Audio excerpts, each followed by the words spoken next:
Tianjin, China is a place near Beijing with a population of 14 million people. For most of the European countries, this location is not that important, but for people who knows and are interested in the history of the Austro-Hungarian Empire, this place has a significance. However, to understand why, we have to go a few years back in time. We learn a lot about World War I and the involvement of the Austro-Hungarian Empire, how it started the war, how it closed the war, and which countries were born from the ashes of the empire. When we look at the list of countries were established from the monarchy or gained territory from it, we know Romania, Czechoslovakia, Yugoslavia, Hungary, Austria, and so on. However, if you keep reading that list of the countries, you find a rather strange country, and this is the Republic of China. You might ask us a question, why is China here? To understand this phenomenon, we have to go back few years before the Great War started. At the end of the 19th century, the European powers and the United States gained more and more foothold in China, in a country that tried to regain control over the foreign influence from the rest of the world. As a result, an uprising awakened in 1899 called Boxer Rebellion in northeast China against this foreign influence. To secure their interest, 8 nations, including the Austro-Hungarian monarchy, joined forces to break the opposition, and they organized an intervention into China. The Austro-Hungarians participated by sending 4 warships and some land forces to join the fight. The Western troops captured Beijing in August next year, and after an extensive discussions, the rebellion officially ended when the Boxer Protocol was signed on 7th of September 1901.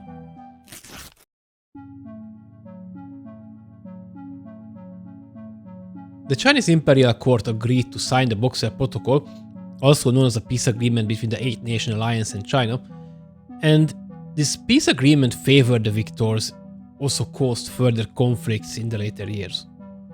As part of this agreement, China gave up some of its territories to the victors, and this also included the Austro-Hungarian Empire. A concession was a territory that was given by Chinese government to a foreign power which had exclusive rights and jurisdiction over it. And then these foreign powers used these concessions as a base for trade, diplomacy, missionary work, and quite often for military operations. The Austro-Hungarian concession of Tianjin was one of the many foreign concessions that were established in China during the era of imperialism. Austria-Hungary was a latecomer here, and it had no direct interest or influence in China, unlike its rivals in Europe. However, it had a strong connection with the Catholic Church, which had many missionaries and converts in China. Austro-Hungary also wanted to assert its status as a great power and expand its trade and diplomatic ties with China. As a result of the Boxer Protocol, China agreed to lease 150 acres of area along the High River to Austro-Hungary for 99 years. Hey, I'm gonna just pause the video for 1 second to ask you to like and subscribe the video because it would help a lot with the algorithm here on YouTube. Thank you. The Austro-Hungarian concession of Tianjin was officially established in 1901. The concession was governed by a consul general who was appointed by Vienna. The population of the concession was roughly around 3,000 people, and they were mostly Austro-Hungarian citizens or Chinese workers and some Catholic missionaries. The difference was between the monarchies and the other European countries' concessions that the Chinese people lived in the area were granted citizenship of the empire. Also, the concession had its own flag, coat of arms, postal service, police force, court system, and they had their own currency. It also had a very vibrant nightlife with theaters, casinos, and bars. The monarchy's concession of Tianjin was not very profitable, to be honest. Neither was very influential compared to other concessions. It had to deal with many challenges such as floods, fires, crime, civil unrest. It also had to deal with the competition and occasional hostility from other foreign powers and from the Chinese nationalists who wanted to end the foreign domination. It didn't help that the concession was often neglected by Vienna, which had more pressing issues to deal with in Europe. The Austro-Hungarian concession of Tianjin came to an end in 1917, during the World War I, when the Allied forces occupied all the German Austro-Hungarian concessions in China and declared them null and void.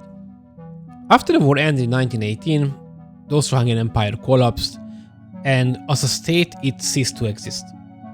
In the Treaty of St. Germain in 1919, it confirmed that Austro-Hungary renounced all of its rights and claims in China.